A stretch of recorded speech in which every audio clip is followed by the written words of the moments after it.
NDA ने एक आदिवासी बेटी को राष्ट्रपति बनाने के लिए प्रस्ताव उनको उम्मीदवार बनाया। आपका हमसे वैचारिक विरोध हो वो एक बात है। अगर हमसे वैचारिक विरोध होता, आपने सामने कैंडिडेट खड़ा किया होता, मैं समझ सकता था, लेकिन वैचारिक विरोध नहीं था। क्यों? क्योंकि हमारे यहां से गया हुआ व्यक्ति आपने उम्मीदवार बनाया, इसलिए वैचारिक विरोध नहीं था। आपका विरोध एक आदिवासी बेटी के लिए था, और इसलिए आपने, और ये जब सांगमा जी चुनाव लड़ रहे, वो भी एक आदिवासी उनके साथ भी यही किया गया था। सभापति जी, राष्ट्रपति जी का अपमान करने की घटनाएं कम नहीं है, पहली बार इस देश में हुआ है। उनके जिम्मेवार लोगों के मुंह से ऐसी ऐसी बातें निकली है, शर्म से माथा झुक जाए। राष्ट्रपति के लिए ऐसी भाषा बोली गई है, मन में जो कसक पड़ी है ना, वो कहीं न कहीं इस प्रकार से निकलते रहती है। एनडीए के अंदर हमने 10 साल काम करने का मौका मिला। हमने पहले दलित को और अब आदिवासी को, हमने हमेशा हमारी प्राथमिकता क्या है इसका परिचय दिया। आदरणीय सभापति जी, जब हम हमारी सरकार के परफॉर्मेंस की बात करता हूं, एनडीए की जो गरीब कल्याण की नीतियों की बातें करता हूं, थोड़ा सा अगर उस समाज को निकट से जानते हो, आखिर कौन समाज है लाभार्थी, कौन लोग हैं? झुग्गी झोपड़ी में किसको रहने के लिए जिंदगी गुजरनी पड़ रही है? ये किस समाज के लोग हैं? मुसीबतों से गुजरना पड़ता है, व्यवस्थाओं से वंचित रहना पड़ा है, कौन समाज है? हमने जितना काम किया है ना, ये एससी, एसटी, ओबीसी, आदिवासी इसी समाज के लिए है। कच्ची बस्तियों में रहने वाले लोगों को पक्का घर मिला है, तो मेरे इस समाज के बंधुओं को मिला है।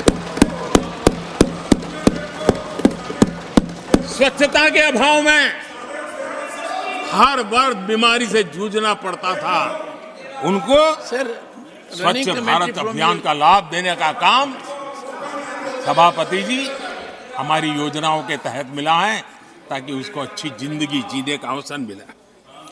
इसी परिवारों के हमारी माताएं बहनें धुएं से खाना पका पका करके अपनी स्वास्थ्य के संकट को झेल रही थी, हमने उनको उज्ज्वला गैस दिया, वो इन्हीं परिवारों को। मुफ्त राशन हो, मुफ्त इलाज हो, इसके लाभार्थी यही मेरे परिवार हैं, जो समाज के इस वर्ग के मेरे परिवारजन हैं, जिनके लिए हमारी सारी योजनाएं काम कर रही है। पूर्व पीएम नेहरू की चिट्ठी का किया जिक्र। कांग्रेस सांसद राहुल गांधी ने हाल ही में एससी, एसटी और ओबीसी की कम प्रतिनिधित्व की बात की थी। इस पर जवाब देते हुए प्रधानमंत्री मोदी ने कहा, नेहरू जी कहते थे कि अगर एससी, एसटी और ओबीसी को नौकरी में आरक्षण मिला तो सरकारी कामकाज का स्तर गिर जाएगा। आज जो ये आंकड़े गिनाते हैं, उसका मूल यही है। अगर उस समय सरकार में भर्ती हुई होती तो वो प्रमोशन के बाद आगे बढ़ते और आज यहाँ पहुँचते। एक बार नेहरू जी ने मुख्यमंत्रियों को चिट्ठी लिखी थी, जिसमें लिखा था कि मैं किसी भी आरक्षण को पसंद नहीं करता और खासकर नौकरी में आरक्षण को कतई नहीं। मैं ऐसे किसी भी कदम के खिलाफ हूँ जो अकुशलता को बढ़ावा दे, जो दोयम दर्जों की तरफ ले जाए। इसी के आधार पर मैं कहता हूँ कि कांग्रेस आरक्षण की जन्मजात विरोधी है। आंकड़ों का उल्लेख करते हुए प्रधानमंत्री ने कहा, उच्च शिक्षा में आज एससी विद्यार्थियों का नामांकन 44% बढ़ा है। उच्च शिक्षा में एसटी विद्यार्थियों का नामांकन 65% बढ़ा है। ओबीसी विद्यार्थियों के नामांकन में 45% की बढ़ोतरी हुई है। जब मेरे गरीब, दलित, पिछड़े, वंचित और आदिवासी परिवार के बच्चे उच्च शिक्षा प्राप्त करेंगे तो समाज में एक नया वातावरण पैदा होगा। दलित, पिछड़े और आदिवासी, कांग्रेस जन्मजात उनकी सबसे बड़ी विरोधी रही है।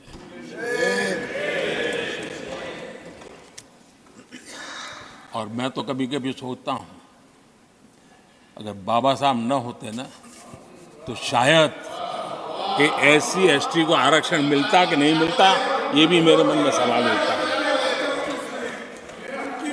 आदरणीय सभापति जी, और मैं ये कह रहा हूं, इसके पीछे मेरे पास प्रमाण है। इनकी सोच आज से नहीं, उस समय से ऐसी है, मेरे पास प्रमाण। और मैं प्रमाण के सिवाय मैं यहां कहने के लिए नहीं आया। आदरणीय सभापति जी, और जब बातें वहां से उठी हैं तो फिर तैयारी रखनी चाहिए उनको। मेरा परिचय तो हो चुका है, 10 साल हो गए।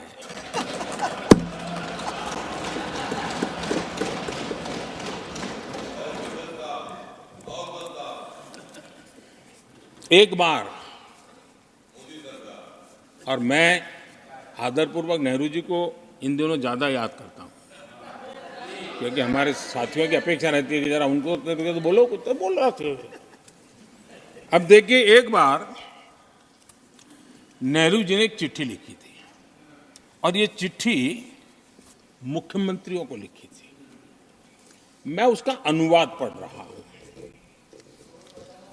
उन्होंने लिखा था, ये देश के प्रधानमंत्री पंडित नेहरू जी द्वारा उस समय के देश के मुख्यमंत्रियों को लिखी गई चिट्ठी है, ऑन रिकॉर्ड है।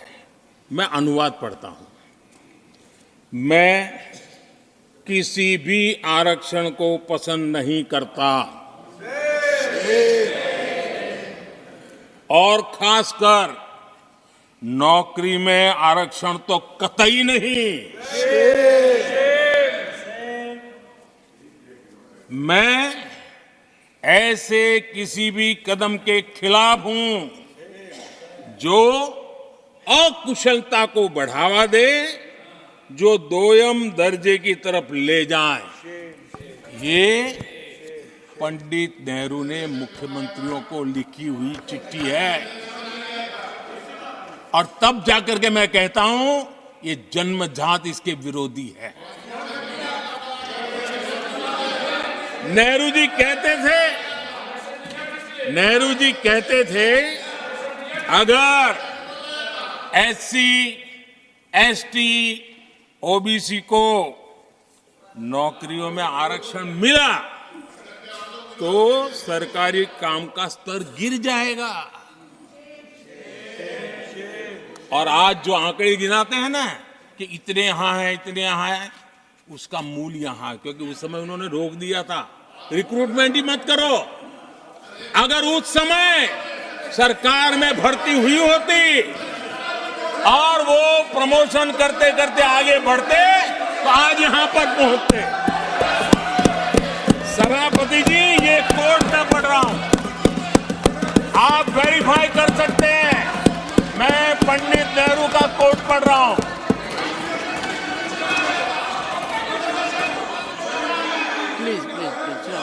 और आदरणीय सभापति जी, Leader of opposition was heard in rapt attention. Are you setting this example? Leader of opposition was heard in rapt सभापति attention. Ji, Please sit down. Sit down. आप तो जानते हैं, नेहरू जी ने जो कहा वो कांग्रेस के लिए हमेशा से पत्थर की लकीर होता है। नेहरू जी ने कहा मतलब पत्थर की लकीर उनके लिए। दिखावे के लिए आप कुछ भी कहें, लेकिन आपकी सोच ऐसे कई उदाहरणों से सिद्ध होती है। और इसी तरह और भी अच्छे खबरों को पाने के लिए अभी इस चैनल को सब्सक्राइब कीजिए और वीडियो को पसंद आने पर लाइक करना मत भूलिए। आखिर तक हमारे साथ जुड़े रहने के लिए आप सभी को बेहद धन्यवाद।